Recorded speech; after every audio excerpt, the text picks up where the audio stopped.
Now we have Sahara Smith live in the WTJU live studio. Right here with a brand new tune, she tells me, called Lazarus, Sahara Smith.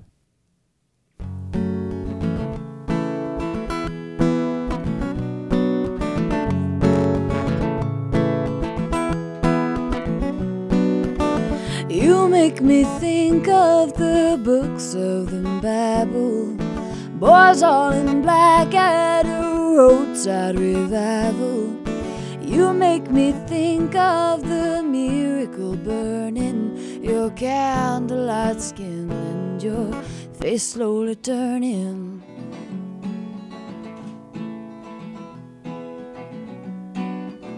Lazarus rose, but he ain't been the same. He saw the eyes of the creatureless name.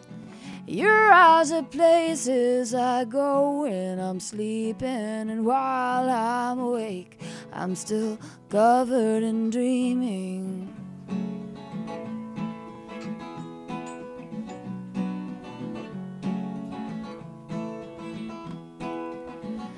You sigh your spirit down to meet me somewhere in between the bending branches of your grace and my unsolved machine. So lay in my bed like a lit firecracker. Love your bright body, your crackle and laughter. Flow through the night here and I'll glow in the silvery shapes that you shine as you roll tender over me.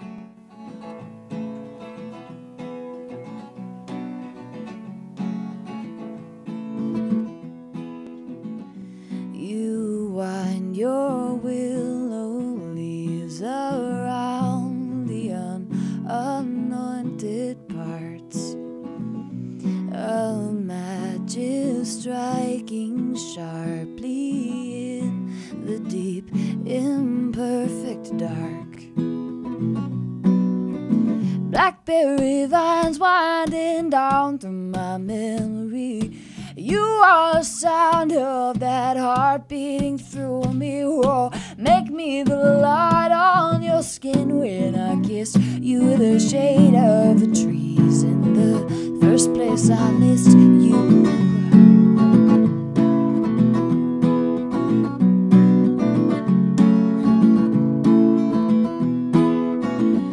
And your scent is the sunset burning low behind the hills, and your love is the shape of all the emptiness it fills.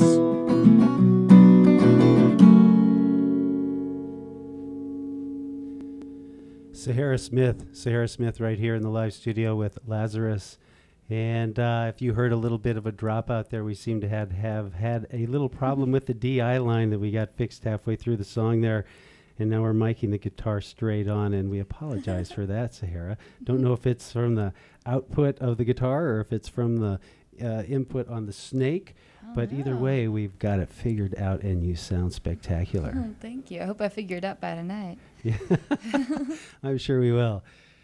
So Sahara Smith, you're traveling to, you're doing a special little kind of, I heard about this on, of all things I can confess, even though, you know, I really would rather not, but I heard about this on Facebook. Yeah. Is how we connected for this. Yeah, well, I'm just going on a vacation up through New York, and kind of decided to make a few stops along the way, and I put out a call on Facebook, and luckily I have a really amazing base on there, and you amongst a couple other people kind of set me up with gigs along the way, which has been really fun. But and so tonight you're going to be going down to Seville Coffee, and we want to try to help get the word out, because for sure it wasn't very publicized in the sense that it just kind of came together a Friday or so ago. Right. And she'll be playing down at Seville Coffee at the, I think they call it the cafe, or the Stage Cafe, down there at Seville Coffee.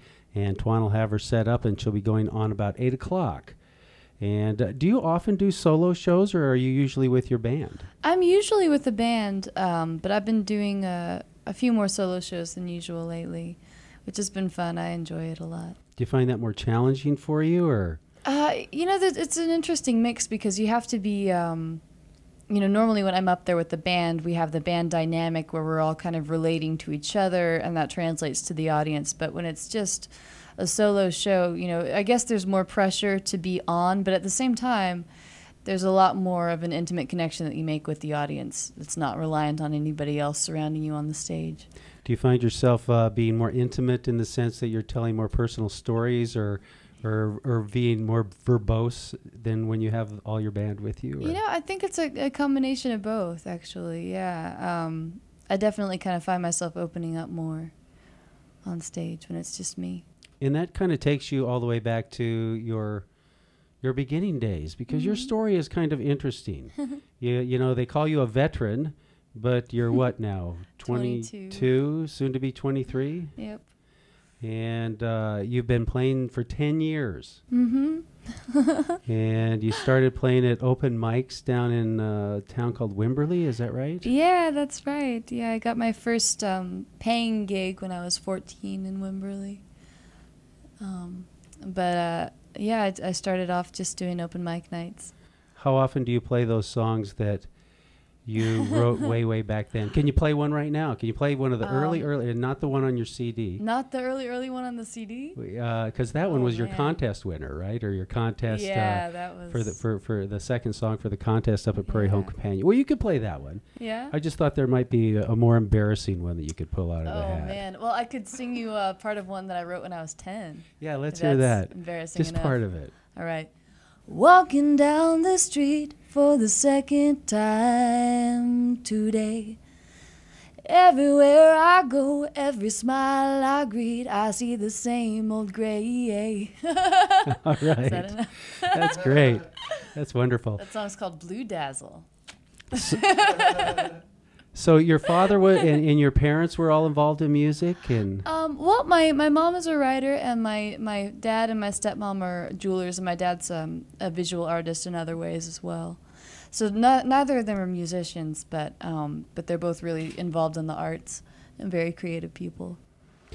And, since you've had a career of 10 years already, but your father passed. How did that? Yeah, my stepfather. It was your stepfather. Yeah. How did that affect your music?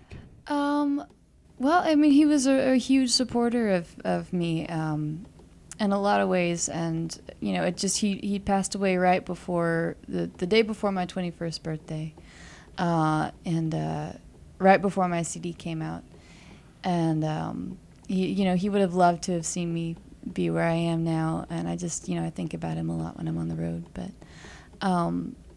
as far as how it's affected my music, I really feel like I kind of owe it to him and what he gave me to really see the most out of my career, and just kind of live it to its full capacity.